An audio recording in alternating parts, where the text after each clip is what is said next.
All right, so let's talk about what I use to record my videos.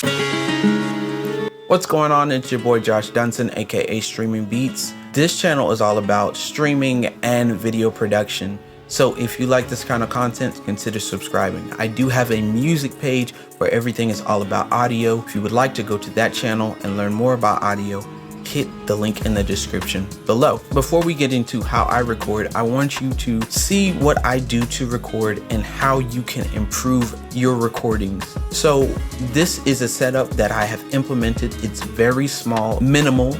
I guess everybody's using that minimal situation now. Okay, let's get into what I use to record. Now, I have a setup for the studio, and then I also have a setup for home. So there's two different setups, but they're both minimal. We're gonna get into the setup for the home, and then we'll get into the setup for the studio. So let's talk about the setup for home. First thing I use is the tripod. This is the tripod that I use. This is the Manfrotto tripod. It was like 70 bucks. And it's great for whenever you're going traveling and stuff like that. I used to travel a lot, so I got this tripod. And even if you're not traveling and you want to vlog, it has this wonderful feature, which I actually might start using from now on.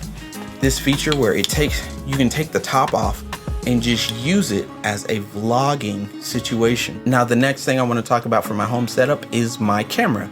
Now, the camera that I do use and have been using for all of my content, whether it be stories or for regular YouTube videos, is this camera right here. It's the EOS or the EOS M50. This camera I got as a VCam and has actually become one of the go-to cameras. It has a flip out LCD articulating screen, and I really like this camera because it's so small. It fits in my hand. I can do stuff quick with it. I don't have to do anything crazy. Now, I do have a adapter to put my EF lenses on it, so I don't necessarily use this 15 to 45 situation. I actually use either an 50 millimeter, or I have a prime lens of 35, or I'll use my I'll use the 24 to 70 2.8 L series with it, just depending on what I'm doing for the situation. But when I am at home and shooting the videos, like I did in this video right here, I was using this, the 15 millimeter was put to about 18, and then I actually had a microphone on top. Now, the microphone I use on top is a Bauer microphone that I got from Walmart. It was something that I just wanted to do as a test, and it actually has become something completely amazing to where I use it on a daily basis. But if I'm not using that, then I'll use my Zoom H4n as a shotgun mic up at the top. Now, for lighting purposes, I actually have an LED panel that I use. It's one of the newer LED panels, so you can dial it in, but you won't exactly know what's Kelvin and what isn't. It just says daylight or tungsten. So if you have a camera that is going by Kelvin, then that daylight is 56 and that tungsten is 32. That's all I use for my at-home setup. Now let's talk about my in-studio setup. My in-studio setup, I use this tripod. It's called an Avela tripod. It's a fluid head tripod that's really sturdy and heavy duty.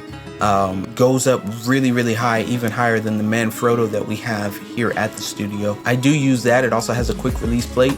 Now, on top of the quick release plate, I have camera-wise the Blackmagic either 6K or 4K. If I'm using the 4K, I do use a speed booster that goes on it. That way I can use my EF lens. But if I have the 6K, then I'm just using the EF lens by itself.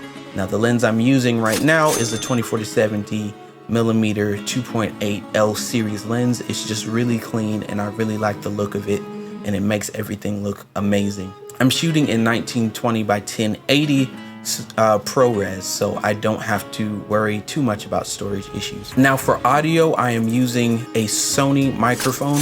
This microphone I got from my brother-in-law, and I really like this microphone. At first, I thought it was just something that I could use, but it's 48 volts and it's a boom microphone, and I really enjoy this microphone. And so for my light, I'm using the GVM light. I'm only using one panel because I have enough in the background already if I'm just doing in this setting, or if I'm in the podcast room, it actually looks really good with just one light. So the light that I'm using is a GVM, and then my setting is set to 3200. So that is what I'm using to record my YouTube videos. I hope that has inspired you to either go for my home setup or my studio setup. One's cheaper and one's expensive. All of the stuff is going to be listed below in the comment section. So if you guys want to use any of these, you can actually get it all in one place. These are affiliate links and they do support the channel. So I hope that you guys can actually go and get some of these products. If you liked everything that I was saying today or what you were viewing today, please leave a like, leave a comment, and also subscribe. Let me know what you're actually going to buy in your next purchase in the comment section below. I would really like to know. We also have a new album called Headphone Vibes that is about to be released in November sometime soon. So you definitely want to look out for that. This is streaming music that you can use in your streams or use in your content, whether it be YouTube videos or anything of that sort. You can use it and not have a DMCA strike or copyright strike. I'm Josh Dunson, aka Streaming Beats, and I'm out of here.